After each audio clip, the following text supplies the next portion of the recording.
옛날, 아주 먼 옛날에 바람이 차갑게 불어와 나뭇가지 끝에 매달린 마지막 잎새마저 위태롭게 흔들리던 늦가을 무렵 산 아래 깊은 골짜기에 자리 잡은 어느 마을에 유난히 크고 웅장한 기와집 한 채가 덩그러니 서 있었습니다. 예전 같으면 담장 너머로 하인들이 바쁘게 오가는 소리와 웃음소리가 끊이지 않았을 그 집은 이제는 주인 잃은 빈 둥지처럼 쓸쓸한 정적만이 감돌고 있었고, 닫힌 대문은 칠이 벗겨진 채 굳게 닫혀 있어 보는 이들의 마음을 안타깝게 만들었습니다. 마을 사람들은 그 집 앞을 지날 때마다 혀를 차며 안타까운 시선을 보냈지만 정작 그 집 안에는 아직 떠나지 못한 채 집을 지키고 있는 가녀린 여인이 한 명 있었으니 그녀가 바로 이 집의 막내딸 서연이었습니다. 서연은 낡았지만 기품을 잃지 않은 비단 치마를 입고 툇마루에 앉아 붉게 물든 노을이 서서히 어둠 속으로 사라지는 모습을 하염없이 바라보고 있었는데, 그녀의 눈가에는 설명할 수 없는 깊은 슬픔과 함께 어떤 단단한 결의가 서려 있었습니다. 한때는 곳간에 쌀가마니가 가득하고 사랑채에는 손님들의 발길이 끊이지 않았던 명문가였으나 아버지의 사업 실패와 잇따른 흉작으로 가세가 급격히 기울면서 집안은 순식간에 풍비박산이 나고 말았습니다. 빚쟁이들이 들이닥쳐 감나가는 물건들을 모두 가져가 버린 그날 이후 아버지는 가문을 다시 일으킬 방법을 찾아오겠다며 오빠들과 함께 먼 길을 떠났고, 어머니마저 화병으로 세상을 떠나시니 넓은 기와집에는 오직 서연 혼자만이 덩그러니 남게 되었습니다. 집안의 형편이 어려워지자 그 많던 하인들과 식솔들은 밀린 품삯을 핑계로 돈이 될 만한 세간살이를 훔쳐 야반도주하거나 더 좋은 주인을 찾아 하나둘씩 뿔뿔이 흩어져 버렸는데, 그것은 어찌 보면 사람의 야박한 인심이라 탓하기 전에 먹고 살기 위한 어쩔 수 없는 선택이었을지도 모릅니다. 하지만 텅 빈 마당을 바라보는 서연의 마음, 한 구석에는 배신감보다는 사무치는 외로움이 더 크게 자리 잡았고, 이제는 인기척이라곤 찾아볼 수 없는 넓은 집 안에서 바람소리만이 그녀의 유일한 말동무가 되어주었습니다. 그러나 놀랍게도 그 많은 사람이 모두 떠나갈 때 유일하게 서연의 곁을 지키며 남은 사람이 딱 한 명 있었으니 그는 바로 마을 사람들이 바보라고 놀려대던 머슴 달구였습니다. 달구는 태어날 때부터 남들보다 덩치가 2배는 크고 힘이 장사였으나 지능이 조금 모자라 말을 어눌하게 하고 행동이 굼떠서 어릴 적부터 동네 아이들의 놀림감이 되기 일쑤였던 사내였습니다. 하지만 그는 우직하고 순박한 심성을, 지녀 한 번 주인을 섬기면 하늘이 두 쪽이 나도 변치 않을 충심을 가진 사람이었기에 다른 하인들이 모두 짐을 싸서 도망칠 때에도 그는 묵묵히 마당을 쓸고 아궁이에 불을 지피며 자신의 자리를 지켰습니다. 서연이 이제는 줄 것이 없으니 너도 살 길을 찾아 떠나라고 몇 번이나 타일러 보았지만 달구는 그저 헤헤 웃으며 아씨가 여기 계신데 제가 어딜 갑니까요? 저는 밥만 주시면 됩니다 라고 말하며 소뚜껑 같은 손으로 눈물을 훔칠 뿐이었습니다. 어느 날 아침 서연이 방문을 열고 나오니 달구는 이미 일어나 마당에 수북이 쌓인 낙엽을 쓸어 모으고 있었는데 그 비질 소리가 어찌나 규칙적이고 정성스러운지 마치 수행하는 스님의 모습과도 같아 보였습니다. 쌀독은 바닥을 보이고 겨울 준비도 제대로 하지 못한 상황에서 넓은 마당을 쓰는 것이 무슨 소용이 있겠느냐마는 달구에게는 주인이 머무는 곳을 깨끗이 하는 것이 자신이 할 수 있는 가장 큰 도리이자 충성이라 여겼던 모양입니다. 서연은 그런 달구의 뒷모습을 보며 코끝이 찡해지는 것을 느꼈고, 비록 모자란다고 손가락질 받는 머슴이지만 지금 이 순간 세상 그 누구보다 의지가 되는 든든한 버팀목임을 깨달았습니다. 서연은 부엌으로 들어가 남은 쌀을 긁어모아 밥을 짓기 시작했는데, 예전 같으면 부엌어멈이 차려주는 밥상을 받았을 양반집 규수였으나 이제는 거친 손으로 직접 물을 깃고 불을 지피는 일이 제법 익숙해져 있었습니다. 아궁이에서 타닥타닥 타오르는 장작불을 바라보며 서연은 문득 아버지가 떠나시던 날 밤 자신의 손을 꼭 잡고 이 집은 우리 가문의 혼이 담긴 곳이니 내가 돌아올 때까지 네가 꼭 지켜다오 라고 당부하시던 목소리를 떠올렸습니다. 그 약속 하나 때문에 친척집으로 몸을 의탁하라는 주변의 권유도 뿌리치고 이 춥고 넓은 집에 남아 고생을 자처하고 있는 것이었지만 때로는 그 무게가 너무나 버거워 주저앉고 싶은 마음이 들 때도 있었습니다. 달구는 밥상머리에서도 서연을 살뜰히 챙겼는데 자신이 배고픈 것은 아랑곳하지 않고 A씨, 이거 더 드십시오. 저는 아까 고구마를 먹어서 배가 안 고픕니다 라고 거짓말을 하며 자신의 밥그릇에 있는 밥을 덜어주려 했습니다. 서연은 달구의 꼬르륵거리는 뱃속 소리를 다 들으면서도 모른 척하고 그의 마음이 다치지 않게 나는 입맛이 없으니 네가 다 먹거라 힘을 써야 나무도 헤우지 않겠느냐 하며 짐짓 엄한 목소리로 말하곤 했습니다. 그러면 달구는 그제야 안심한 듯 얼굴 가득 미소를 띠고 밥그릇을 싹싹 비워냈는데 그 모습을 보는 서연의 입게도 희미한 미소가 번지곤 했습니다. 겨울이 다가오면서 산골 마을의 바람은 날이 갈수록 매서워졌고 낡은 문풍지 사이로 스며드는 황소바람은 밤새도록 서연의 잠자리를 뒤척이게 만들었는데 그때마다 밖에서 들려오는 달구의 기침 소리가 그녀를 안심하게 했습니다. 달구는 행랑채가 너무 춥고 낡아 잠을 자기가 불편할 텐데도 혹시나 밤사이에 무슨 일이라도 생길까봐 서연의 방과 가까운 마루 밑에 거적을 깔고 잠을 청하곤 했습니다. 서연이 안쓰러운 마음에 방 아랫목이라도 내어주려 하면 그는 남녀가 유별한데 어찌 감히 그럴 수 있습니까? 저는 여기가 딱 좋습니다 하며 손사래를 치고는 도리어 서연의 방 아궁이에 장작을 더 넣어주곤 했습니다. 마을 사람들은 기와집의 사정을 훤히 알고 있었기에 우물가에 모여 빨래를 할 때면 을의 서연과 달구의 이야기를 안주 삼아 떠들곤 했는데 개 중에는 혀를 차며 동정하는 이도 있었고 미련하게 집을 지키는 것을 비웃는 이도 있었습니다. 아이고, 그 어린 것이 무슨 힘으로 그 큰 집을 건사한다고 저러고 있는지 원쭈쭈. 그 바보 모습 녀석도 참 미련하지. 다른 집에 가면 밥이라도 배불리 얻어먹을 텐데. 하며 수군거리는 소리가 담장을 넘어 들려올 때면 서연은 귀를 막고 싶었지만 꾹 참고 의연한 척했습니다. 그녀에게는 남들의 시선보다 당장 내일 먹을 양식과 땔감을 구하는 일이 더 시급했기 때문이었고 무엇보다 아버지가 돌아오실 자리를 지켜야 한다는 사명감이 그녀를 지탱하고 있었습니다. 어느 날 오후 달구는 지게를 지고 산으로 나무를 하러 갔고 서연은 홀로 집을 보며 낡은 장롱 깊숙한 곳에 넣어두었던 아버지의 서책들을 꺼내어 먼지를 털고 햇볕에 말리고 있었습니다. 비록 가세는 기울었지만 선비의 집안이라는 자부심만은 잃고 싶지 않았기에 그녀는 틈날 때마다 책을 읽고 글을 쓰며 마음을 다스리려 노력했습니다. 책장을 넘길 때마다 아버지의 손때 묻은 흔적과 묵향이 느껴져 그리움이 사무쳐 왔지만 서연은 눈물을 꾹 참고 책들을 가지런히 정리하며 언젠가 다시 이 집안의 글 읽는 소리가 울려 퍼질 날을 꿈꾸었습니다. 해가 뉘엿뉘엿 지고 사방이 어둑어둑해질 무렵 산에서 내려오는 달구의 지게에는 산더미 같은 땔감이 실려 있었는데 그의 얼굴은 숫검 정투성이의 땀범벅이었지만 표정만은 개선장군처럼 당당해 보였습니다. 달구는 마당 한 구석에 나무를 부려놓으며 에이씨, 이 정도면 며칠은 끄떡없겠습니다요. 오는 길에 산토끼도 한 마리 잡았으니 오늘 저녁은 고기 반찬입니다. 하고 큰 소리로 외쳤습니다.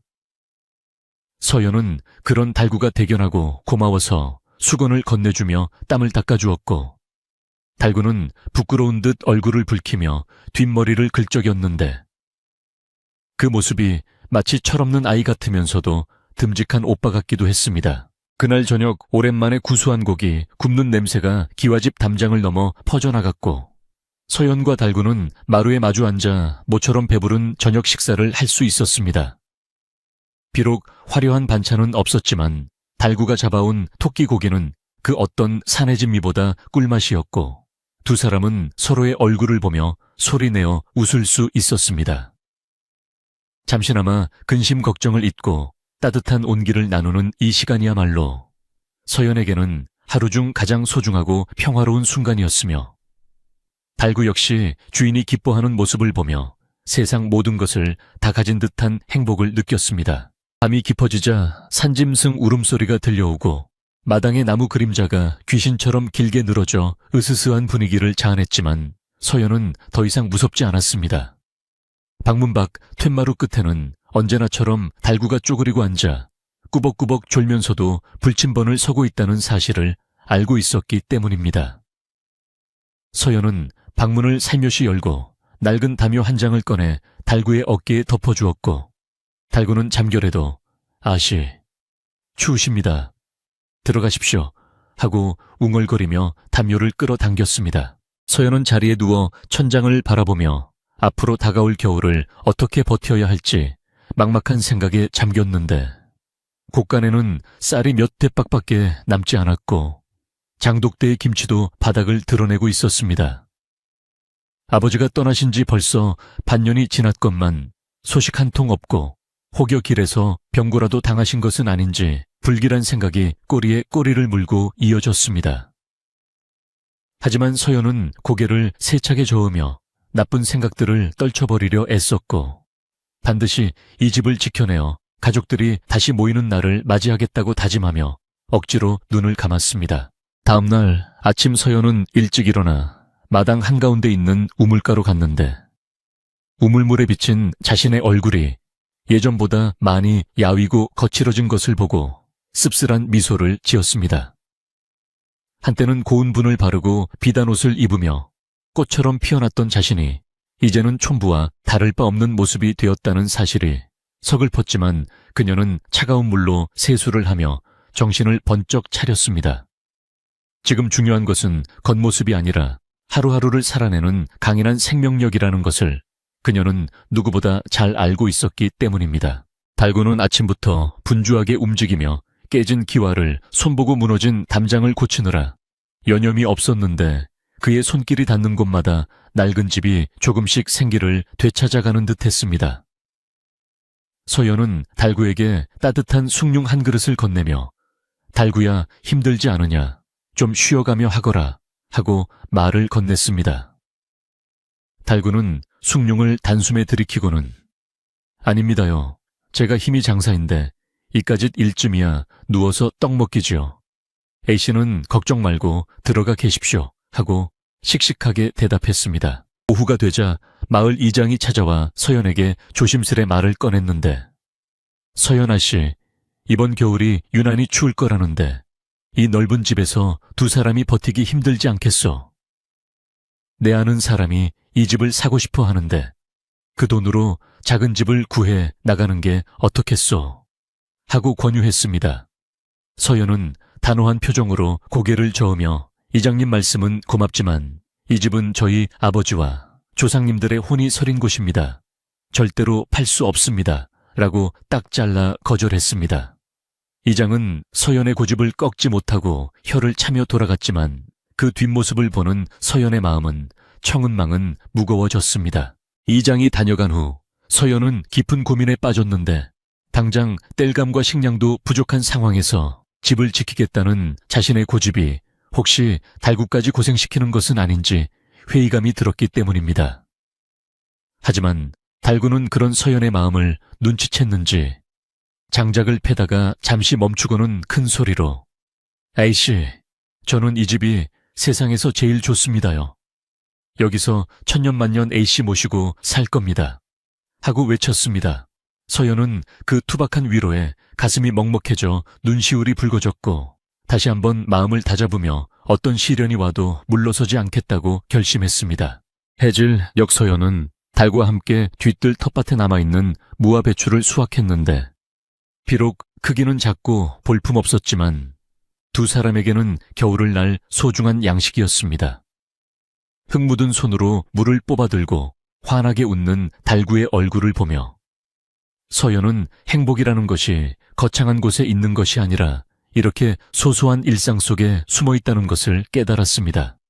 두 사람은 수확한 채소들을 정성스럽게 다듬어 땅에 묻은 독에 저장했고 그 과정을 통해 서로에 대한 믿음과 의지를 더욱 단단히 다졌습니다. 저녁밥을 먹고 난 후 서연은 안방 문갑 깊숙한 곳에서 어머니가 생전에 아끼시던 옷가락질을 꺼내어 만지작거렸는데 이것만은 팔지 않고 끝까지 간직하려 했으나 이제는 선택의 여지가 없다는 생각이 들었습니다.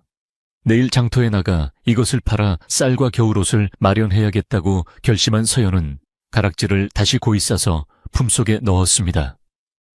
달구에게는 차마 말할 수 없는 비밀이었지만 그를 굶기지 않고 따뜻하게 입히기 위해서라면 자존심 따위는 버릴 수 있다고 생각했습니다. 그날 밤 바람 소리가 더욱 거세지고 창호지가 찢어질 듯 덜컹거리는 소리에 서연은 잠을 이루지 못하고 뒤척였는데 문득 마당에서 낯선 발자국 소리가 들리는 듯하여 숨을 죽이고 귀를 기울였습니다.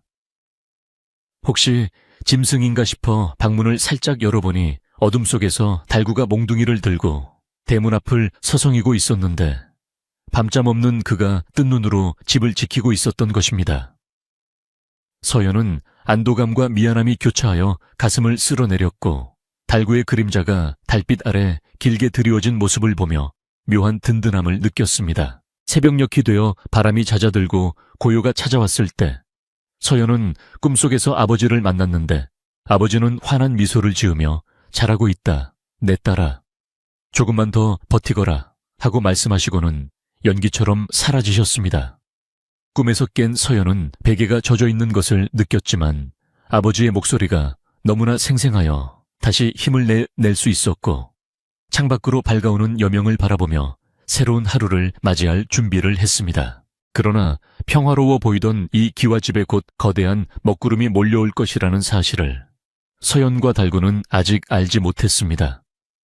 마을 어귀에서부터 심상치 않은 소문이 돌기 시작했고 탐욕스러운 눈빛을 가진 불청객이 이들을 향해 서서히 다가오고 있었으니 겨울바람보다 더 차갑고 매서운 시련이 이제 막 시작되려 하고 있었습니다. 차가운 바람이 대나무 숲을 흔들며 스산한 소리를 내던 어느 흐린 날 오후 마을 어귀에 낯선 사내 한 명이 나타났는데 그는 값비싼 비단 두루마기를 입고 갓을 쓰고 있었지만 어딘가 모르게 눈빛이 비릿하고 탐욕스러워 보이는 인상을 풍기고 있었습니다. 마을 사람들은 그가 누구인지 궁금해하며 일손을 멈추고 쳐다보았지만 사내는 아랑곳하지 않고 거만하게 뒷짐을 진 채 서연이 살고 있는 기와집 쪽으로 발걸음을 옮겼는데 그의 뒤에는 짐꾼 두어 명이 큼지막한 보따리를 짊어지고 따르고 있었습니다. 이 사내는 서연의 아버지와는 아주 먼 친척벌이 되는 최 씨라는 인물로 집안이 망했다는 소문을 듣고 콩고물이라도 떨어질까 싶어 먼 길을 달려온 속물 중에 속물이었습니다. 최 씨는 칠이 벗겨진 대문을 거침없이 밀고 들어와 마당을 휘둘러 보며 혀를 찾는데 관리가 되지 않아 잡초가 무성해지기 시작한 정원과 횡한 사랑채를 보며 안타까움보다는 계산적인 눈빛을 번뜩였습니다. 마당에서 장작을 패고 있던 달구가 낯선 인기척에 놀라 도끼를 내려놓고 경계하는 눈빛으로 그를 막아서자 최 씨는 달구의 행색을 위아래로 훑어보며 코웃음을 쳤습니다. 어허, 이놈 복의 주인이 오셨는데 인사는 못할 망정 눈을 부라리다니 썩 비키지 못하겠느냐 하고 호통을 치는 최 씨의 목소리는 쩌렁쩌렁하게 울려 퍼져 안채에 있던 서연까지 깜짝 놀라게 만들었습니다. 서연이 황급히 안채에서 나와 마당으로 내려서니 최 씨는 금세 표정을 바꾸어 인자한 친척 아저씨의 가면을 쓰고 다가왔는데 그 가식적인 미소 뒤에 숨겨진 검은 속내를 서연은 미처 알아차리지 못했습니다. 아이고 서연아, 이게 얼마만이냐. 내 아비 소식을 듣고 내가 한 걸음에 달려왔다. 이 어린 것이 그동안 얼마나 고생이 많았겠느냐 하며 최 씨는 거짓 눈물을 훔치는 신용을 했습니다. 서연은 비록 기억에는 희미하지만 먼 친척 어른이 찾아왔다는 사실에 반가움과 안도감을 느끼며 그를 정중하게 사랑채로 모시고 따뜻한 차를 대접하려 했습니다. 사랑채에 마주 앉은 최 씨는 차를 한 모금 마시더니 본색을 드러내기 시작했는데 서연을 위로하는 척하면서 은근슬쩍 집안의 재산 상태와 남은 문서들이 어디 있는지 떠보듯 물어보았습니다. 내 아비가 빚을 많이 지고 떠났다는 소문이 파다하더구나. 빚쟁이들이 언제 또 들이닥칠지 모르는데 이 집을 그냥 두었다가는 큰 화를 입을 수도 있다며 최 씨는 겁을 주기 시작했습니다. 서연은 떨리는 목소리로 아버지가 돌아오실 때까지는 제가 무슨 일이 있어도 이 집을 지킬 것입니다 라고 대답했지만 최 씨의 말에 불안감이 싹트기 시작하는 것은 어쩔 수 없었습니다. 최 씨는 서연의 단호한 태도에 잠시 당황하는 듯 했으나 이내 교활한 미소를 지으며 내 효심은 갸륵하다만 현실은 그리 녹록지 않단다. 차라리 내가 아는 사람에게 이 집을 좋은 값에 넘기고 너는 내 집으로 가서 편하게 지내는 것이 어떻겠느냐 하고 달콤한 제안을 던졌습니다. 그는 마치 서연을 친딸처럼 걱정해서 하는 말인 양포장했지만 그 말 속에는 헐값에 집을 가로채려는 야욕이 꿈틀거리고 있었습니다. 서연은 정중하지만 단호하게 거절의 의사를 밝혔고 이에 최 씨의 표정이 순간 싸늘하게 굳어지는 것을 느꼈습니다. 최 씨가 사랑채를 나올 때 마당에서 서성이던 달구와 다시 마주쳤는데 최 씨는 달구를 향해 쯧쯧 집안이 이 지경인데 저런 바보 천치를 아직도 데리고 있다니 밥벌레가 따로 없구나 하며 노골적으로 비하하는 말을 내뱉었습니다. 달구는 바보라 불리는 것에 익숙했지만 서연을 바라보는 최 씨의 눈빛이 뱀처럼 차갑고 끈적거리는 것을 본능적으로 느끼고 으르렁거리는 짐승처럼 낮은 소리를 내며 경계했습니다. 서연은 달구의 팔을 잡고 진정시키며 최 씨에게 이 사람은 제 가족과 다름없으니 함부로 말씀하지 마십시오 라고 말했지만 최 씨는 비웃음을 흘리며 대문을 나섰습니다. 최 씨가 돌아간 뒤 서연의 마음은 청할래 망갈래로 찢어지는 듯 복잡해졌는데 아버지가 남긴 빚이 정확히 얼마인지 정말로 집이 넘어갈 위기에 처한 것인지 알 수 없어 두려움이 밀려왔습니다. 밤이 깊도록 잠을 이루지 못하고 뒤척이는 서연을 위해 달구는 방문 앞에 앉아 하모니카도 아닌 풀피리를 불며 서연의 마음을 달래주려 노력했습니다. 그 서투르고 투박한 풀피리 소리가 오히려 서연에게는 큰 위로가 되었지만 어둠 속에서 번뜩이던 최 씨의 눈빛은 쉽게 잊히지 않았습니다. 며칠 후 마을 주막에서는 최 씨가 퍼뜨린 소문이 꼬리에 꼬리를 물고 퍼져나가기 시작했는데 서연이 빚을 갚기 위해 집을 팔기로 했고 이미 계약금까지 받았다는 터무니없는 이야기였습니다. 최 씨는 마을 사람들에게 술을 사며 인심을 쓰고 서연이 어린 나이에 사리 분별을 못해 고집만 피우고 있다며 자신을 걱정 많은 친척으로 포장했습니다. 순진한 마을 사람들은 그럴듯한 최 씨의 말에 속아 넘어가 서연을 동정하기보다는 어리석다고 손가락질하며 수근거리가 시작했습니다. 우물가에서 물을 깃던 달구는 아낙네들이 나누는 이야기를 듣고 분개하여 물동이를 내던질 뻔했는데 그들은 서연 아씨가 곧 마을을 떠난다더라. 그 바보 모습은 어찌 되려나 하며 쑥덕거리고 있었습니다. 달구는 서연에게 달려가 이 사실을 알리고 싶었지만 자신의 어눌한 말솜씨로는 상황을 제대로 설명할 수 없어 발만 동동 구르며 답답해했습니다. 그는 붉게 상기된 얼굴로 집으로 돌아와 서연 앞에서 아씨, 나쁜 사람, 거짓말 하고 더듬거리며 억울함을 호소할 뿐이었습니다. 서연은 달구의 이야기를 듣고 마을 분위기가 심상치 않게 돌아가고 있음을 직감했는데 최 씨가 단순히 집을 탐내는 것을 넘어 자신을 마을에서 고립시키려 한다는 것을 깨달았습니다. 그녀는 밖으로 나가 해명을 하고 싶었지만 이미 퍼진 소문을 주워 담기에는 역부족이었고 무엇보다 믿을 만한 증거가 없다는 것이 그녀를 더욱 위축되게 만들었습니다. 서연은 방문을 걸어 잠그고 아버지의 서찰들을 다시 한번 꼼꼼히 살펴보며 최 씨의 주장을 반박할 단서를 찾으려 애썼습니다.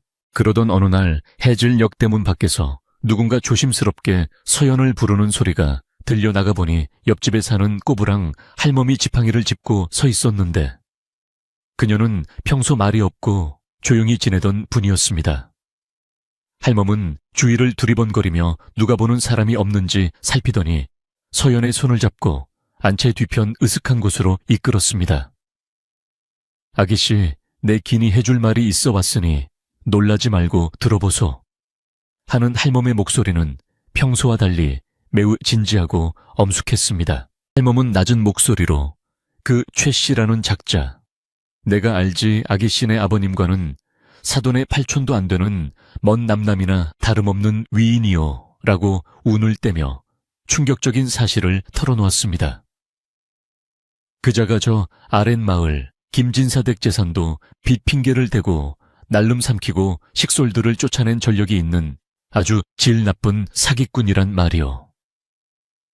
할멈의 말을 들은 서연은 등골이 서늘해지는 것을 느꼈고 최 씨의 친절했던 미소가 사실은 악마의 가면이었다는 것을 확신하게 되었습니다. 할멈은 서연의 손을 꼭 잡으며 지금 마을에 도는 소문도 다 그자가 꾸민 짓이니 절대 흔들리지 말고 무슨 일이 있어도 집문서와 도장을 내어주면 안 돼 라고 신신당부했습니다. 할멈은 덧붙여 그자는 법보다 주먹이 가깝다고 믿는 자니 아마 며칠 내로 험한 꼴을 보일 수도 있으니 단단히 대비해야 할게요 라고 경고했습니다.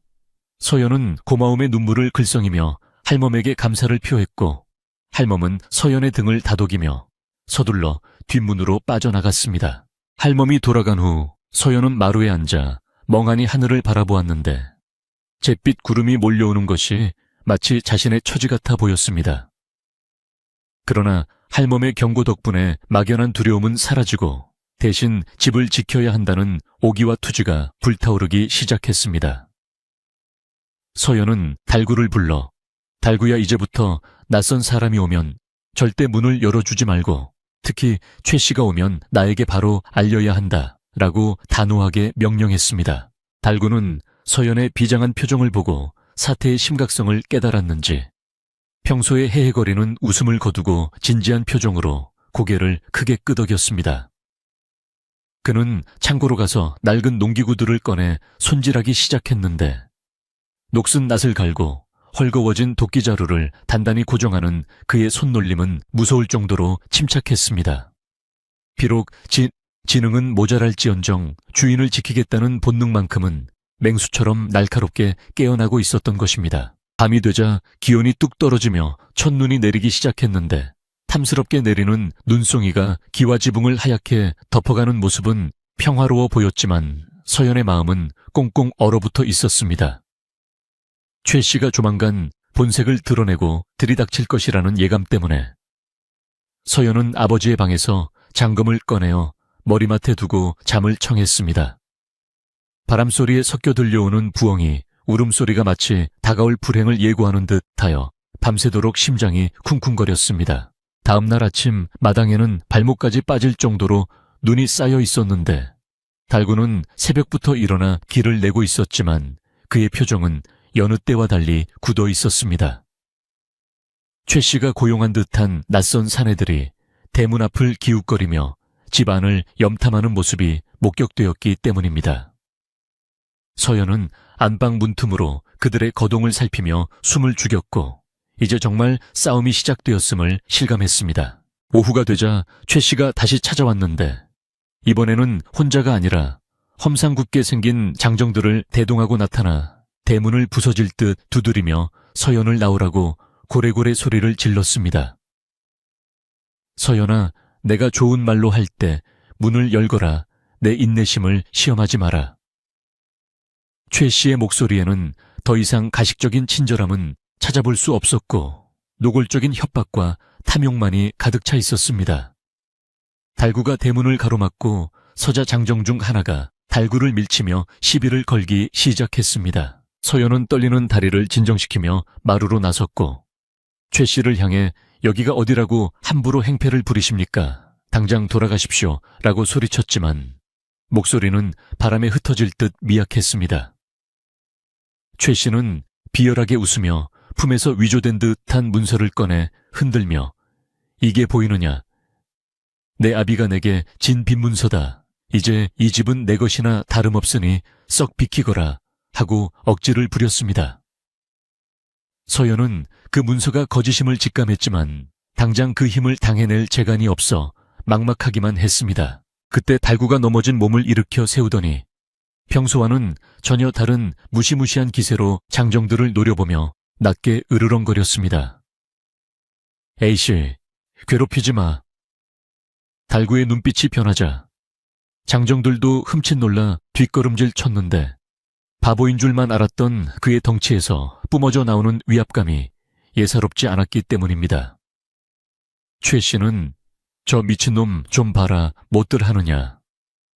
저놈을 끌어내지 않고 하고 소리쳤지만 달구가 낯을 쥐고 버티고 선 모습에 누구도 섣불리 다가가지 못했습니다. 대치 상황은 해가 질 때까지 이어졌고 마을 사람들이 하나둘씩 모여들어 구경하기 시작하자 최 씨는 사람들의 이목이 부담스러웠는지 내일 다시 오겠다.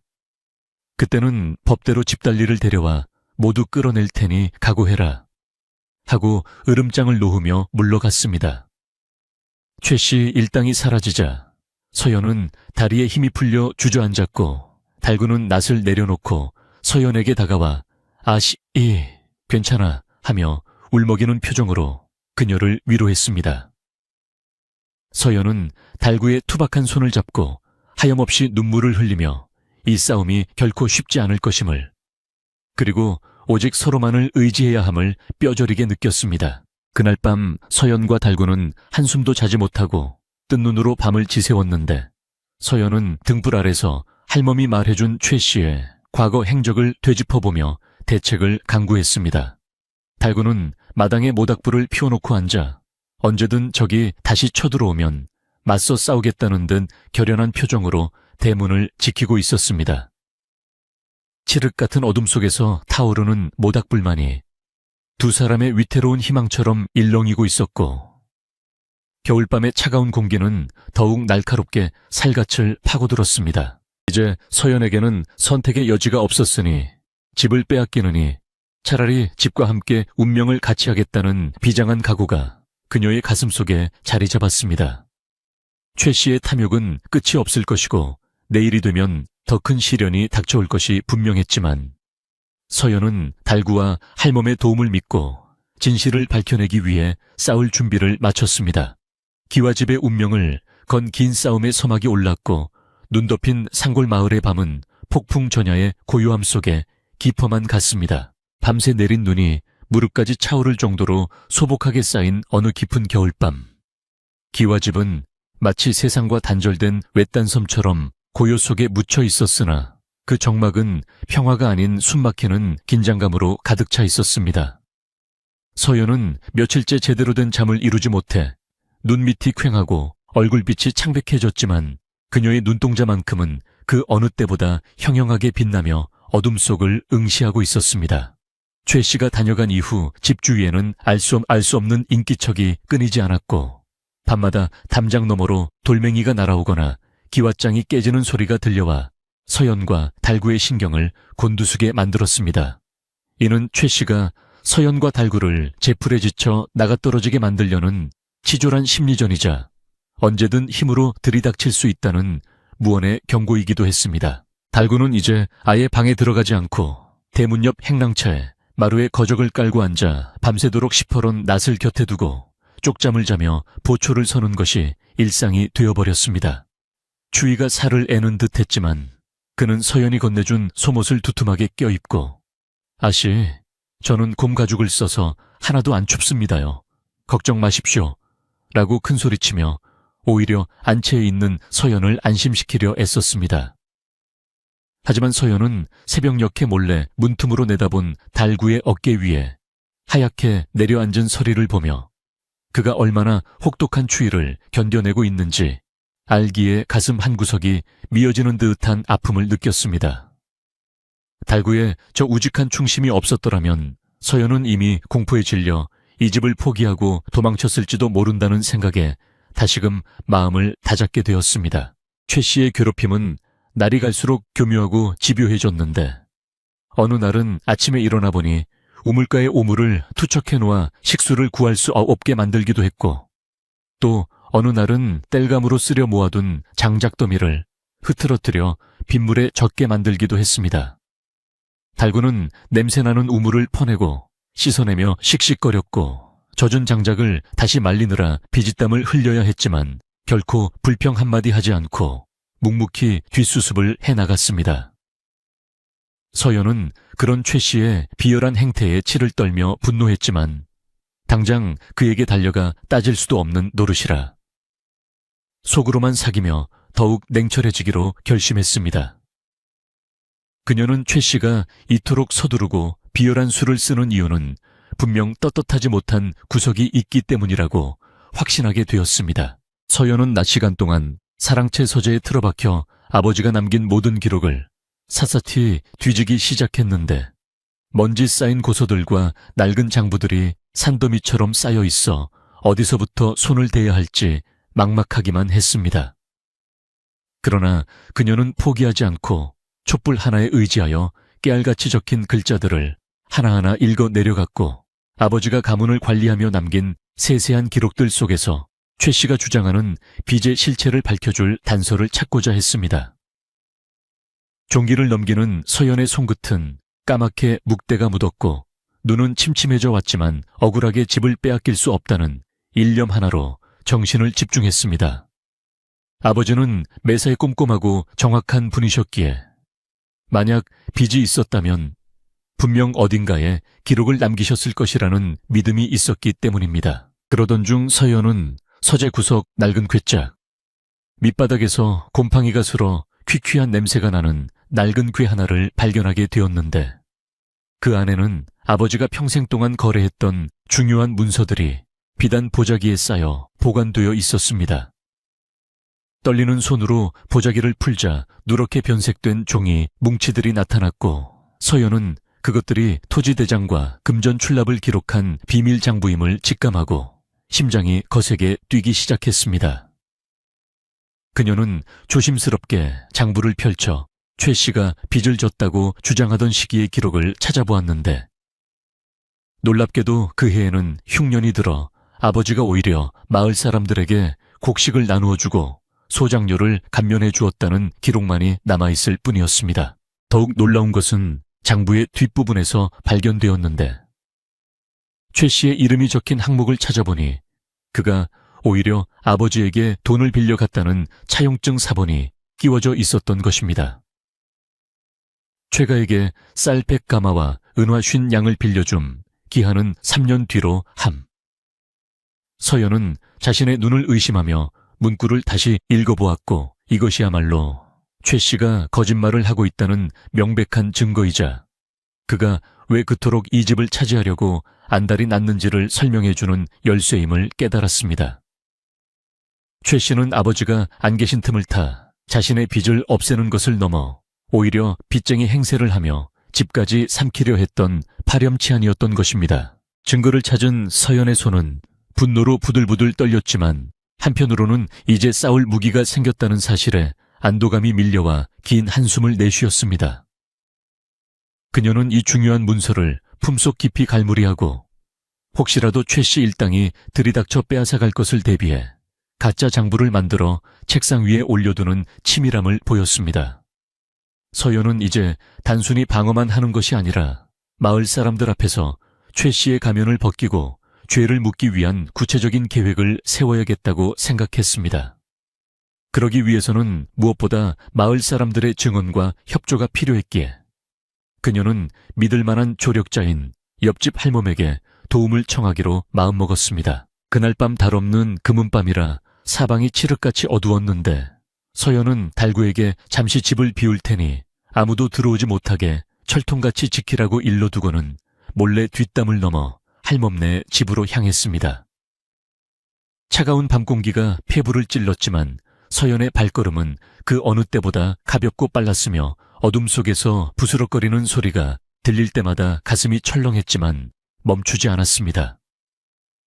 할멈의 집에 도착한 서연은 나지막한 목소리로 할멈을 불렀고 잠귀가 밝은 할멈은 금세 알아차리고 서연을 방 안으로 들이며 이 야밤에 무슨 일이오?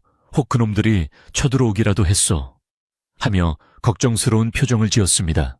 서연은 할멈에게 자신이 찾은 장부와 차용증에 대해 이야기하며 내일 마을 회의를 열어 최 씨의 만행을 고발하고 싶다고 도움을 요청했습니다. 할멈은 서연의 이야기를 듣고 무릎을 탁 치며 그럴 줄 알았지. 그놈이 어디 보통 내기인가 하늘이 도왔소. 아기씨 하며 기뻐했습니다. 할멈은 내일 아침 일찍 마을의 어른들과 이장을 설득해 마당으로 모이게 하겠다고 약속하며 서연에게 내일은 자네가 이 집안의 주인으로서 당당하게 맞서야 하네. 우리도 뒤에서 힘껏 거둘 테니 겁먹지 말게 라고 용기를 북돋아 주었습니다. 서연이 다시 집으로 돌아왔을 때 달구는 대문 앞에서 마치 석상처럼 꼼짝도 하지 않고 서 있었는데 서연의 발자국 소리를 듣고서야 긴장을 풀고 아씨, 다녀오셨습니까? 무사하셔서 다행입니다요. 하며 안도의 숨을 내쉬었습니다. 서연은 달구에게 다가가 달구야, 내일이면 모든 것이 끝날 수도 있다. 네가 내 곁에서 나를 지켜주어야 한다 라고 비장하게 말했습니다. 달구는 무슨 뜻인지 정확히 이해하지는 못했지만 서연의 눈빛에서 중요한 결전이 임박했음을 느끼고 주먹을 불끈 쥐며 걱정 마십시오 애씨. 제가 그 나쁜 놈들 뼈도 못 추리게 혼내주겠습니다. 라고 씩씩하게 대답했습니다. 다음 날 아침 폭풍전야처럼 고요한 기운이 감도는 가운데 최 씨가 예고했던 대로 집달리와 왈패들을 이끌고 기와집으로 들이닥칠 준비를 하고 있다는 소식이 바람결에 들려왔습니다. 서연은 아침 일찍 일어나 목욕제기를 하고 아버지가 남겨주신 가장 점잖은 옷으로 갈아입은 뒤 사랑채 마루 한가운데 앉아 그들을 기다렸습니다. 달구 역시 평소 입던 낡은 옷 대신 서연이 챙겨준 깨끗한 무명옷을 입고 마당 한가운데서 도끼 대신 굵직한 몽둥이를 들고 장승처럼 버티고 섰습니다. 정고가 가까워지자 마을 어귀에서부터 요란한 꽹과리 소리와 함께 최 씨 일당이 위세등등하게 나타났는데 그들은 마치 개선장군이라도 된 양 거들먹거리고 있었습니다. 최 씨는 마을 사람들에게 오늘 드디어 빚을 청산하고 내 집을 찾으러 간다 라고 큰 소리치며 구경꾼들을 몰고 왔는데 이는 자신의 정당함을 과시하고 서연을 공개적으로 망신주기 위한 술책이었습니다.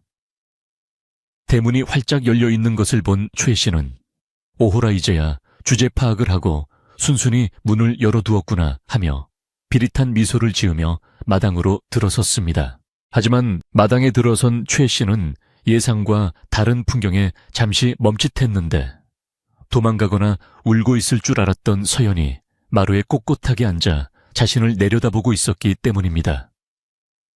서연의 표정에는 두려움이나 슬픔 대신 서리빨 같은 냉기만이 감돌고 있었고 그 옆을 지키는 달구의 눈빛 또한 예전의 순박함은 온데간데 없고 맹수처럼 살기가 등등했습니다.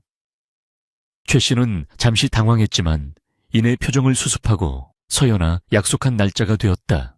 이제 그만 집을 비워주거라 하며 가짜 문서를 흔들어 댔습니다. 서연은 천천히 자리에서 일어나 또렷한 목소리로 최 어르신, 이 집이 어르신의 것이라는 증거가 고작 그 종이 쪼가리 하나입니까? 라고 반문했습니다.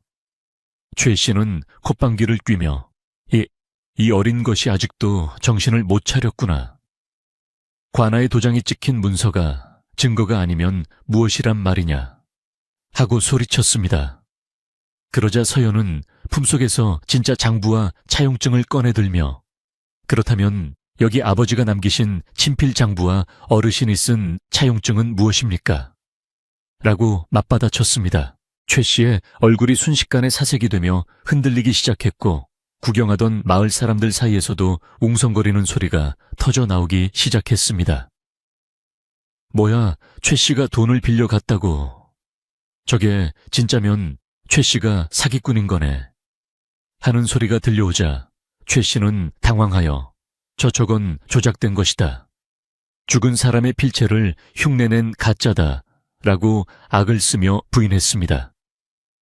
그는 서연에게 달려들어 문서를 빼앗으려 했고 뒤따라온 왈패들에게 저 계집을 끌어내고 문서를 뺏어라 라고 명령했습니다. 순간 달구가 번개처럼 몸을 날려 최 씨 앞을 가로막고 몽둥이를 휘두르며 감히 아씨에게 손대지 마라 하고 천둥 같은 고함을 질렀습니다. 달구의 기세에 눌린 왈패들이 주춤거리자 최 씨는 돈은 2배로 줄 테니 어서 처리해 라고 발악했습니다. 왈패들이 한꺼번에 달구에게 달려들었지만 힘이 장사인 달구는 그들을 하나씩 들어 맺히거나 밀쳐내며 철벽처럼 서연을 지켜냈습니다. 마당은 순식간에 아수라장이 되었고 비명과 고함이 오가는 난투극이 벌어졌습니다. 서연은 혼란스러운 와중에도 침착함을 잃지 않고 마을 사람들을 향해 소리쳤습니다. 여러분, 저자는 우리 집안의 재산을 노리고 아버지를 모함한 자입니다. 이 장부를 보십시오. 여기 증거가 있습니다. 때마침 할머니 마을 이장과 원로들을 모시고 마당으로 들어서며 내 눈으로 똑똑히 보았소. 최 씨 저자가 김진사 댁에서도 똑같은 짓을 벌였소 라고 소리쳐 증언했습니다. 이장이 엄한 표정으로 나서며 잠깐 모두 멈추시오 하고 외치자 왈패들의 움직임이 멈칫했습니다. 최 씨는 자신이 궁지에 몰렸음을 깨닫고 식은땀을 흘리며 뒷걸음질 쳤지만 이미 분노한 마을 사람들의 눈초리가 그를 향하고 있었습니다. 이장은 서연에게서 장부를 건네받아 꼼꼼히 살펴보더니 최 씨를 노려보며 이 필체는 분명 서연 아씨 부친의 것이 맞네. 그리고 이 차용증에 찍힌 지장도 자네 것이 분명해 보이는데 어찌 설명할 텐가 라고 추궁했습니다. 최 씨는 입술을 파르르 떨며 변명을 늘어놓으려 했지만 목소리가 기어들어가고 앞뒤가 맞지 않는 말을 횡설수설할 뿐이었습니다. 하지만 악당의 본성은 쉽게 사라지지 않는 법이라. 최 씨는 마지막 발악으로 품속에 숨겨두었던 단도를 꺼내들고 서연을 인질로 잡으려 달려들었습니다. 다 비켜, 안 그러면 이 계집을 가만두지 않겠다.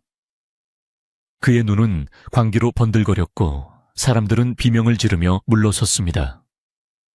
서연은 너무 놀라 몸이 굳어버렸고 최 씨의 칼끝이 그녀의 목을 겨누며 다가오는 절체절명의 순간이었습니다. 그때 피투성이가 된 달구가 고통도 잊은 채 포효하며 최 씨의 뒤에서 그를 덮쳤습니다. A씨를 건드리면 죽여버릴 거야. 달구의 거대한 팔이 최 씨의 허리를 감싸 안고 그대로 바닥으로 내동댕이 쳤고 단도는 멀리 날아가 마당 흙바닥에 꽂혔습니다. 최 씨는 비명을 지르며 나뒹굴었고 달구는 그를 짓누르며 씩씩거리는 거친 숨을 몰아쉬었습니다. 서연은 다리에 힘이 풀려 주저앉았지만 달구 덕분에 목숨을 구했다는 안도감에 눈물을 쏟아냈습니다. 이장과 마을 청년들이 달려들어 최 씨를 포박했고 왈패들은 형세가 불리해지자 슬금슬금 뒷걸음질치며 도망치기 바빴습니다. 마당에는 거친 숨소리와 웅성거리는 소리만이 남았지만 적어도 최 씨의 흉계는 완전히 드러났고 서연과 달구는 가장 큰 위기를 넘긴 듯 보였습니다. 그러나 아직 끝난 것은 아니었으니 관에 이 사실을 알리고 법적인 처분을 기다리는 일이 남아있었고 엉망이 된 집안을 수습하는 일도 만만치 않았습니다. 서연은 떨리는 몸을 추스르고 일어나 달구에게 다가갔는데 달구의 얼굴과 팔에는 긁히고 멍든 상처가 가득했습니다. 서연이 달구야, 괜찮느냐, 많이 다쳤구나 하며 울먹이자 달구는 헤헤 웃으며 아씨, 하나도 안 아픕니다요. 저 나쁜 놈이 이제 다시는 못 오겠지요 하고 천진난만하게 물었습니다. 서연은 그런 달구를 와락 껴안으며 그래, 이제 다 끝났다. 네가 우리 집을 지켰어 라고 말하며 흐르는 눈물을 닦았습니다. 마을 사람들은 그제야 서연과 달구의 진심과 용기를 알아보고 미안함과 존경의 눈빛을 보내기 시작했습니다. 그들은 흩어진 집기들을 정리해주고 다친 달구를 부축하며 따뜻한 말을 건넸습니다.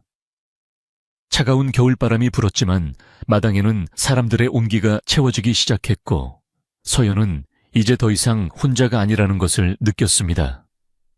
하지만 깊은 상처는 쉽게 아물지 않는 법, 서연과 달구, 그리고 이 기와집이 겪어야 할 회복의 시간은 이제 막 시작되고 있었습니다. 소란스러웠던 마당에 다시금 정적이 찾아왔지만 그것은 이전의 쓸쓸하고 차가운 적막이 아니라 폭풍우가 지나간 뒤에 맑고 개운한 고요함이었습니다.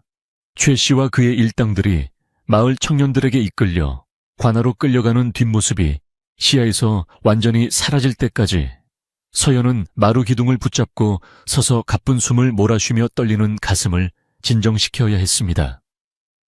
그녀의 손끝은 아직도 차갑게 식어 있었지만 등 뒤에서 불어오는 바람이 더 이상 매섭게 느껴지지 않는 것은 아마도 마음속에 자리 잡았던 거대한 공포의 덩어리가 사라졌기 때문일 것입니다. 마당에 남겨진 마을 사람들은 웅성거리며 서연과 달구를 바라보고 있었는데 그들의 눈빛에는 미안함과 안쓰러움 그리고 새로운 존경심이 뒤섞여 묘한 분위기를 자아내고 있었습니다. 마을 이장이 헛기침을 하며 서연에게 다가와 정중하게 허리를 숙였는데 이는 양반가의 여식에 대한 예우이기도 했지만 홀로 집을 지켜낸 당찬 기백에 대한 어른으로서의 인정이기도 했습니다. 서연애 씨, 우리가 사정을 제대로 알지도 못하고 헛소문에 휘둘려 A씨를 힘들게 했구려. 면목이 없습니다. 이장의 진심 어린 사과에 주변에 있던 아낙네들과 노인들도 하나둘씩 고개를 숙이며 미안하네. 우리가 생각이 짧았네 하며 사과의 말을 건넸습니다. 서연은 굳었던 표정을 풀고 엷은 미소를 지으며 아닙니다. 이제라도 진실이 밝혀졌으니 그것으로 족합니다. 모두 도와주셔서 감사합니다 라고 의연하게 대답하여 사람들의 마음을 편안하게 해주었습니다. 그때 옆집 할멈이 지팡이를 짚고 나서며 분위기를 전환시켰는데 자, 다들 멀뚱히 서 있지 말고 이 난장판이 된 마당 좀 치워줍시다. 사람 사는 집 꼴이 이게 뭔가 하고 호통을 쳤습니다. 할멈의 불호령에 마을 사람들은 그제야 정신이 든 듯 팔을 걷어붙이고 나서기 시작했는데 누구는 빗자루를 들고 흙투성이가 된 마루를 쓸고 누구는 넘어진 장독대를 일으켜 세우며 분주하게 움직였습니다. 조금 전까지만 해도 싸움터 같았던 마당은 사람들의 손길이 닿을 때마다 조금씩 제 모습을 찾아가기 시작했고 그 과정에서 마을 사람들은 서연에 대한 미안함을 행동으로 갚으려는 듯 더욱 열심히 땀을 흘렸습니다. 소려연은 마당 한 구석에 멍하니 앉아있는 달구에게 다가갔는데 긴장이 풀린 탓인지 달구는 흙바닥에 주저앉아 자신의 상처를 핥고 있는 짐승처럼 보였습니다. 그의 팔과 다리에는 긁히고 찢어진 상처들이 붉게 부어올라 있었고 옷은 갈기갈기 찢겨 있어 보는 이의 마음을 아프게 했습니다. 서연은 부엌으로 달려가 따뜻한 물과 깨끗한 천을 가져와 달구의 상처를 닦아주기 시작했는데 달구야 많이 아프지? 내가 미안하다. 나 때문에 네가 이 고생을 하는구나 하며 눈물을 뚝뚝 흘렸습니다. 달구는 서연의 눈물에 당황하여 아씨 울지 마십시오. 저는 진짜로 하나도 안 아픕니다. 빨간 약 바르면 금방 낫습니다요. 하며 너스레를 떨었습니다. 마을의 의원 역할을 하는 촌로가 다가와 달구의 상태를 살피더니 뼈는 다치지 않았으나 타박상이 심하니 며칠 푹 쉬어야겠네. 이 녀석 맷집 하나는 타고난 장사일세. 하며 혀를 내둘렀습니다. 촌로는 품에서 귀한 약초 찌은 것을 꺼내 달구의 상처 부위에 꼼꼼히 발라주었고 붕대 대신 깨끗한 무명천으로 단단히 감싸주었습니다. 달구는 약초의 쓰라림에 인상을 찌푸리면서도 서연이 걱정할까봐 억지로 웃음을 참으며 시원하다, 아주 시원해 라고 소리쳐 주변 사람들을 웃게 만들었습니다. 그 바보스럽지만 순수한 모습에 마을 사람들은 그를 더 이상 바보 달구가 아닌 충직한 달구로 다시 보게 되었습니다. 하에 질 녘이 되자 마당 정리가 얼추 끝났지만 마을 사람들은 집으로 돌아갈 생각을 하지 않고 각자 집에서 가져온 음식들을 마루에 펼쳐놓기 시작했습니다. 서연아 씨, 곡간이 비었다는 소리를 들었는데 오늘 저녁은 우리랑 같이 듭시다. 내 집에 묵은 김치가 맛나게 익어서 좀 가져왔소. 하며 십시일반으로 모은 음식들이 어느새 푸짐한 잔치상처럼 차려졌습니다. 서연은 그들의 따뜻한 마음에 목이 메어 말이 나오지 않았지만 이것이 시골 인심이고 사람 사는 정이라는 것을 뼈저리게 느꼈습니다. 텅 비어있던 기와집 마당에 오랜만에 사람들의 훈훈한 온기와 음식 냄새가 가득 차오르기 시작했습니다. 멍석을 깔고 둘러 앉은 사람들 사이에서 서연과 달구는 상석에 앉게 되었는데, 이는 마을 사람들이 두 사람을 이 집의 진정한 주인으로 인정한다는 무언의 표시였습니다. 이장은 막걸리 한 사발을 달구에게 따라주며, 자, 오늘 우리 마을의 영웅은 바로 자네 일세 쭉 들이키게 하고 권했고, 달구는 헤헤, 영웅이라니요. 저는 그냥 밥심으로 한 건데요 하며 사발을 두 손으로 받쳐들고 벌컥벌컥 마셨습니다. 술기운이 오르자 달구의 얼굴은 홍시처럼 붉어졌고, 사람들은 그런 달구를 보며 껄껄 웃으며 등을 두드려 주었습니다. 서연은 그 모습을 바라보며 달구가 처음으로 사람 대접을 받고 있다는 사실에 가슴 뭉클한 감동을 느꼈습니다. 식사가 무르익어갈 무렵 관에 갔던 청년들이 돌아와 최 씨가 사기 및 주거 침입죄로 옥에 갇혔다는 소식을 전해왔습니다.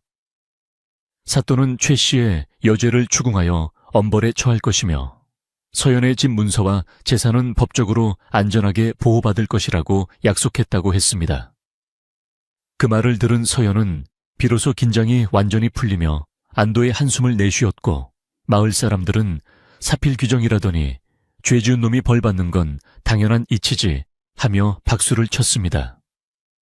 이제 더 이상 밤마다 돌멩이가 날아올까 걱정할 필요도, 누군가 대문을 부수고 들어올까봐 잠을 설치지 않아도 된다는 사실이 꿈만 같았습니다.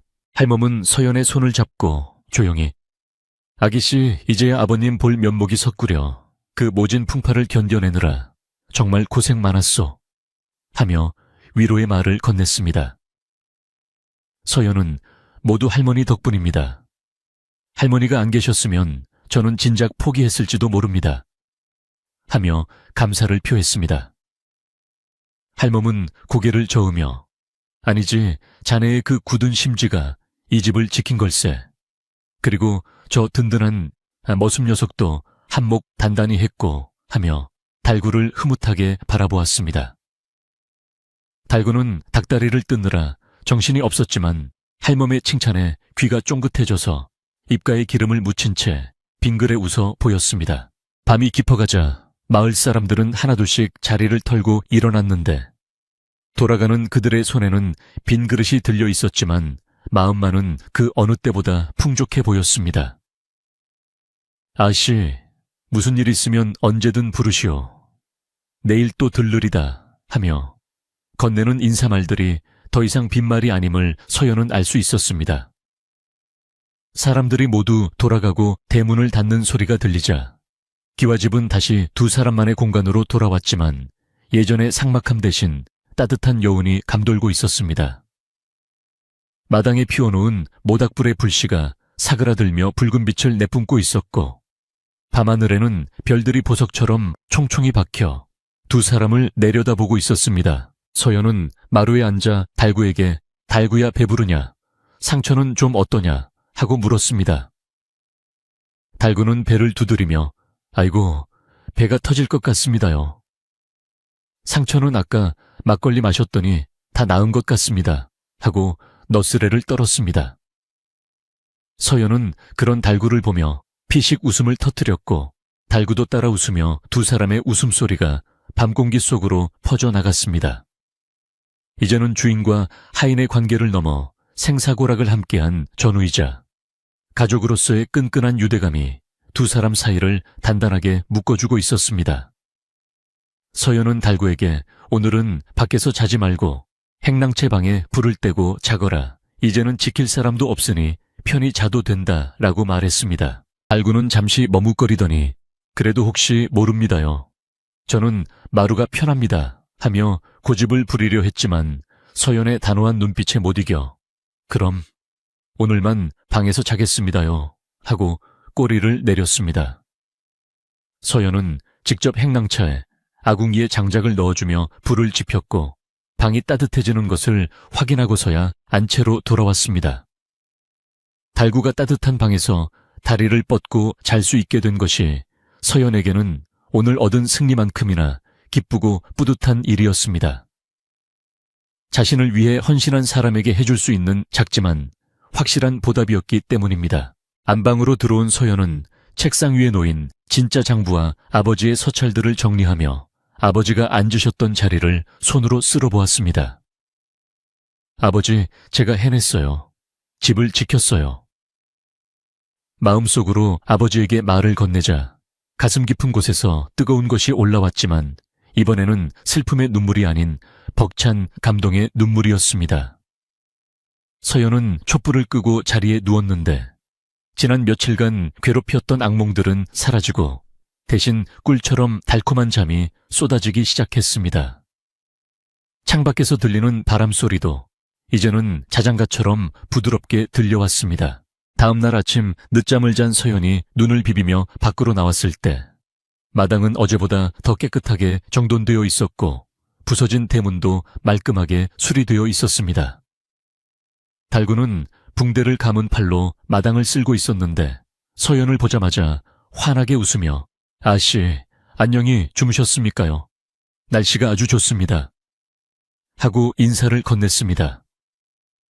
서연은 기지개를 켜며 맑은 하늘을 올려다보았는데 구름 한 점 없는 파란 하늘이 마치 두 사람의 앞날을 축복해주는 듯 했습니다.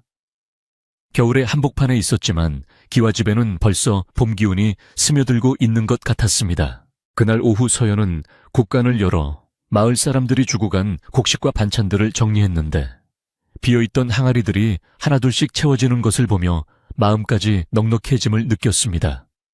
그녀는 이 모든 것이 달구와 마을 사람들 덕분임을 잊지 않고 언젠가 집안이 다시 일어서면 반드시 이 은혜를 갚겠다고 다짐했습니다.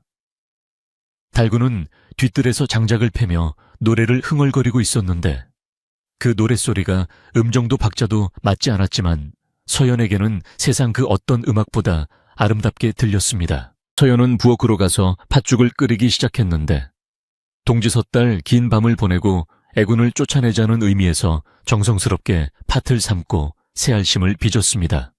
보글보글 팥죽 끓는 소리와 구수한 냄새가 집안 가득 퍼지자 집안 구석구석에 남아있던 어두운 그림자들은 완전히 자취를 감추었습니다. 팥죽이 다 익자 서연은 두 그릇을 퍼서 쟁반에 담아 마루로 나갔고 달구를 불러 나란히 앉아 죽을 먹었습니다. 뜨거운 팥죽을 호호 불어가며 먹는 두 사람의 모습은 평화 그 자체였습니다. 이제 기와집은 더 이상 쇠락해가는 양반가의 유물이 아니라 새로운 희망과 생명력이 움트는 보금자리가 되었습니다. 서연은 달구에게 내년 봄에는 텃밭을 더 넓혀서 채소를 많이 심자, 그리고 뒷산에 가서 나물도 캐고 하며 미래를 이야기하기 시작했습니다. 달구는 입가에 팥죽을 묻힌 채 좋습니다요. 제가 밭 가는 건 선수 아닙니까? 이 집 마당을 꽃밭으로 만들어 드리겠습니다. 하며 신이 나서 맞장구를 쳤습니다. 두 사람은 그렇게 소소한 계획들을 세우며 다가올 봄을 기다리고 있었습니다.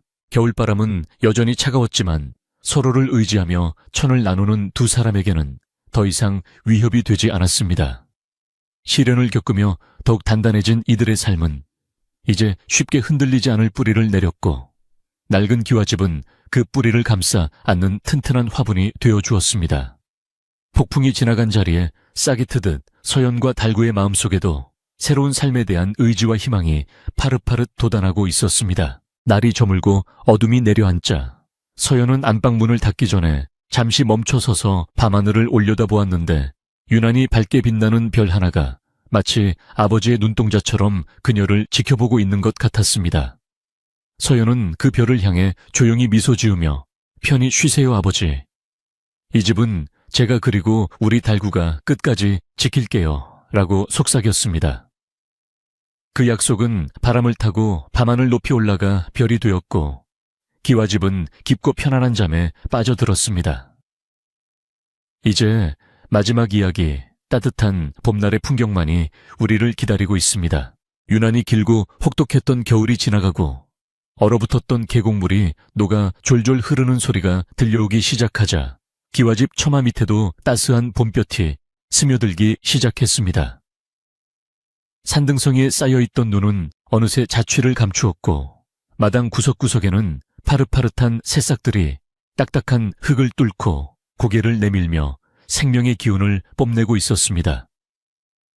서연은 아침 일찍 일어나 창문을 활짝 열고 겨우내 방 안에 묵혀있던 탁한 공기를 내보내며 싱그러운 봄바람을 맞이했는데 그 바람 속에는 흙냄새와 꽃향기가 섞여 있어 맡는 것만으로도 기분이 상쾌해졌습니다.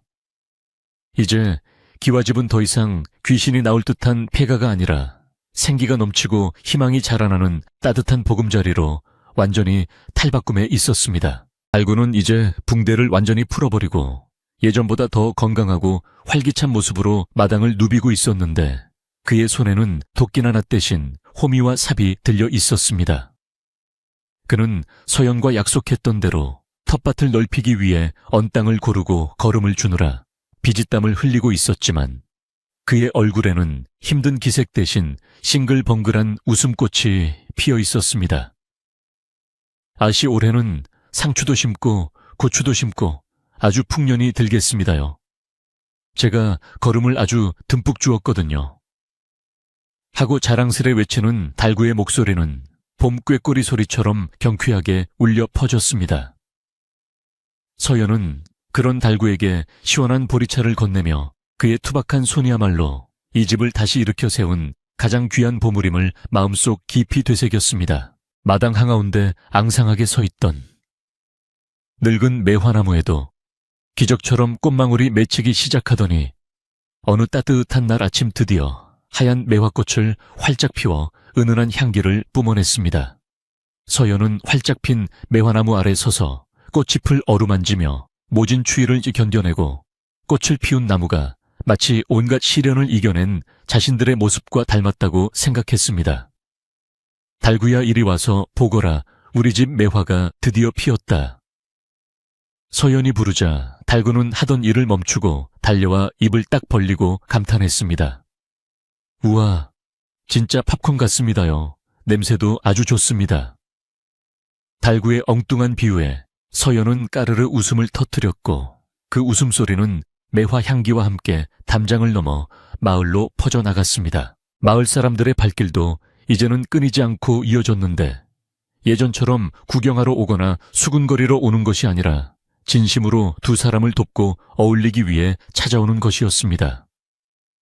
옆집 할멈은 봄나무를 캐서 묻혀오기도 하고 이웃 안악들은 쑥개떡을 쪄서 가져와 마루에 앉아 서연과 담소를 나누곤 했습니다. 서연아 씨, 이제 얼굴이 환해졌네 그려. 역시 사람이 집에 온기가 돌아야 해. 하며 덕담을 건네는 마을 사람들의 표정에는 따뜻한 정이 가득했습니다. 서연은 이제 그들을 낯선 타인이 아닌 이웃 사촌으로 받아들이며 닫혀있던 마음의 문을 완전히 열고 세상과 소통하기 시작했습니다. 달구는 마을에서 인기 스타가 되었는데 힘이 장사인데다 심성이 착하고 성실하다는 소문이 퍼지면서 여기저기서 일손을 돕나달라는 요청이 쇄도했기 때문입니다. 달구는 자신의 집 일을 다 해놓고 남는 시간에는 마을 어르신들의 밭을 갈아주거나 무거운 짐을 날라주곤 했는데 그럴 때마다 사람들은 고맙다며 삶은 감자나 옥수수 같은 간식을 챙겨주었습니다. 달구는 품속 가득 간식을 안고 집으로 돌아와 서연 앞에 쏟아놓으며 아씨, 제가 오늘 밥벌이를 해왔습니다요. 이거 다 아씨 드십시오 하고 의기양양하게 말하곤 했습니다. 서연은 그런 달구가 대견하고 사랑스러워 머리를 쓰다듬어주며 함께 간식을 나눠 먹었습니다. 어느 날 장날 서연은 달구와 함께 읍내 장터에 나갔는데 겨우내 지은 수예품과 산에서 캔 약초를 팔아 필요한 생필품을 사기 위해서였습니다. 서연이 정성스럽게 수놓은 비단 주머니와 손수건은 솜씨가 곱기로 소문이 나서 장터에 내놓자마자 금세 팔려나갔고 두 사람은 꽤 쏠쏠한 돈을 벌 수 있었습니다. 서연은 그 돈으로 달구에게 새 옷과 신발을 사주었고 달구는 새 신을 신고 폴짝폴짝 뛰며 아씨, 제가 날아갈 것 같습니다요. 구름 위를 걷는 기분입니다. 하고 좋아했습니다. 서연은 자신을 위한 꽃신도 한 켤레 장만했는데 그 신을 신고 걷는 발걸음은 그 어느 때보다 가볍고 당당했습니다. 장터에서 돌아오는 길, 서연은 푸죽간에 들려 고기를 조금 사고 생선 가게에서 싱싱한 조기도 2마리 샀는데 오늘 저녁은 달구에게 제대로 된 밥상을 차려주고 싶었기 때문입니다. 달구는 지게에 짐을 가득 지고도 힘든 기색 없이 콧노래를 부르며 앞장서 걸었고 서연은 그 뒤를 따르며 노을이 지는 들판의 풍경을 감상했습니다. 황금빛으로 물든 들판과 평화로운 마을의 정형은 한 폭의 수채화처럼 아름다웠고 서연은 지금 이 순간이 영원히 멈췄으면 좋겠다는 생각이 들 정도로 행복감을 느꼈습니다. 집에 돌아온 서연은 부엌으로 들어가 소매를 걷어붙이고 요리 솜씨를 발휘하기 시작했는데 도마질 소리가 경쾌하게 울리고 고소한 기름 냄새가 진동했습니다. 텃밭에서 갓 뜯은 상추와 쑥갓을 씻어놓고 아궁기에는 쌀밥이 고슬고슬하게 지어지고 있었으며 뚝배기에서는 냉이를 넣은 된장찌개가 보글보글 끓고 있었습니다. 달구는 아궁이에 불을 떼면서 연신코를 킁킁거리며 아씨 냄새가 기가 막힙니다요. 임금님 수라상이 부럽지 않습니다. 하고 침을 꿀꺽 삼켰습니다. 서연은 조금만 기다리거라 뜸만 들면 되니라 하고 웃으며 달구의 시장기를 달래주었습니다. 드디어 밥상이 다 차려지고 두 사람은 툇마루에 앉아 둥근 소반을 사이에 두고 마주 앉았는데 밥상 위에는 하얀 쌀밥과 보글거리는 된장찌개 노릇하게 구운 조기 그리고 각종 봄나물 반찬이 푸짐하게 차려져 있었습니다. 달구는 감격스러운 표정으로 숟가락을 들지 못하고 있다가 서연이 어서 먹자 식기 전에 하고 권하자 그제야 밥을 크게 한술 떠서 입안 가득 넣었습니다. 진짜 맛있습니다, 이씨. 솜씨는 세상 최고입니다요. 달구는 엄지손가락을 치켰으며 감탄사를 연발했고 서연은 흐뭇한 미소로 그 모습을 지켜보며 생선 가시를 발라 달구의 밥그릇 위에 올려주었습니다. 식사를 하던 중 대문 밖에서 계십니까? 하는 우렁찬 목소리가 들려 나가보니 한양에서 온 파발마가 서 있었습니다. 서연이 놀란 가슴을 진정시키며 나가보니 파발꾼은 서연에게 두툼한 편지 봉투와 꾸러미 하나를 건네주었습니다. 그것은 바로 아버지가 보낸 서신과 돈이었는데 아버지는 편지에서 사업이 다시 자리를 잡아 조만간 집으로 돌아갈 것이며 그동안 집을 지켜준 서연과 달구에게 고맙다는 말을 전해왔습니다. 서연은 편지를 읽어 내려가며 굵은 눈물방울을 뚝뚝 흘렸는데 그것은 이제 모든 고생이 끝났다는 안도감과 아버지에 대한 그리움이 섞인 눈물이었습니다. 서연은 달구에게 편지 내용을 읽어주며 달구야, 아버지가 곧 오신단다. 우리가 해냈어 라고 말했고 달구는 만세를 부르며 마당을 빙글빙글 돌았습니다. 만세 대감마님 오신다. 만세. 달구의 환호성은 밤하늘 높이 울려 퍼졌고 서연도 눈물을 닦고 환하게 웃으며 그 기쁨을 함께 나누었습니다. 이제 그들에게는 기다림의 고통이 아닌 재회의 설렘만이 남아있었고 그 희망은 두 사람의 삶을 더욱 빛나게 만들어 주었습니다.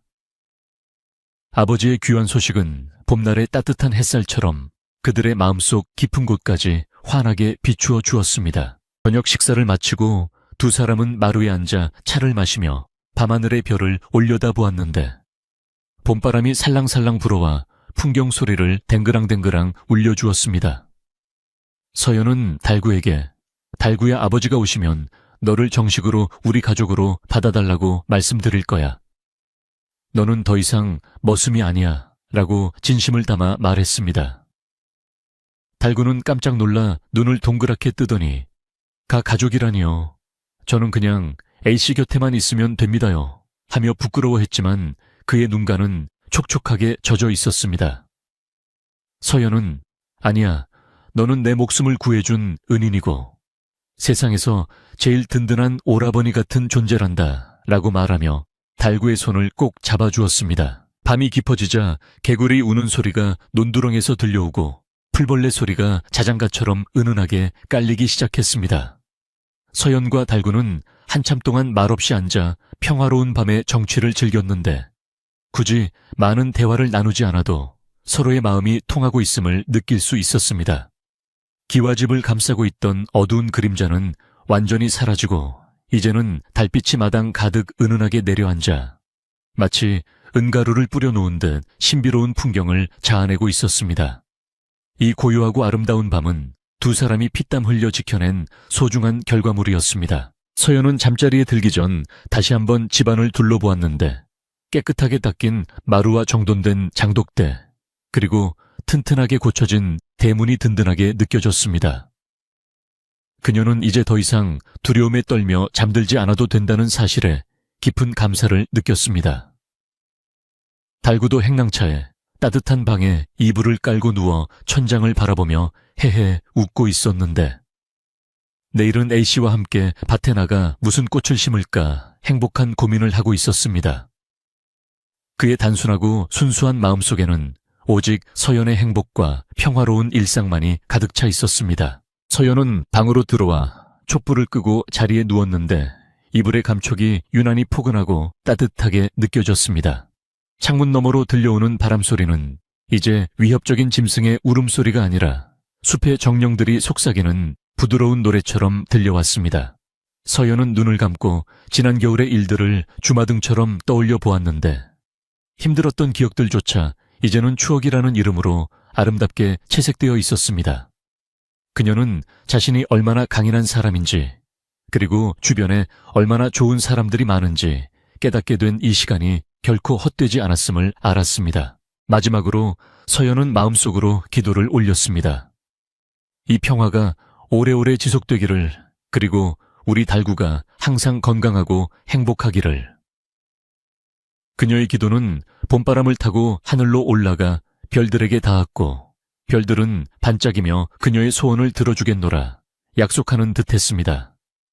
기와집의 모든 생명체가 편안한 휴식에 들어갔고 세상은 고요하고 평온한 침묵 속으로 빠져들었습니다. 옛날 어느 산골 마을 텅 빈 기와집을 지키던 막내딸 서연과 바보머슴 달구의 이야기는 이렇게 따뜻한 봄날의 햇살처럼 해피엔딩으로 막을 내렸습니다.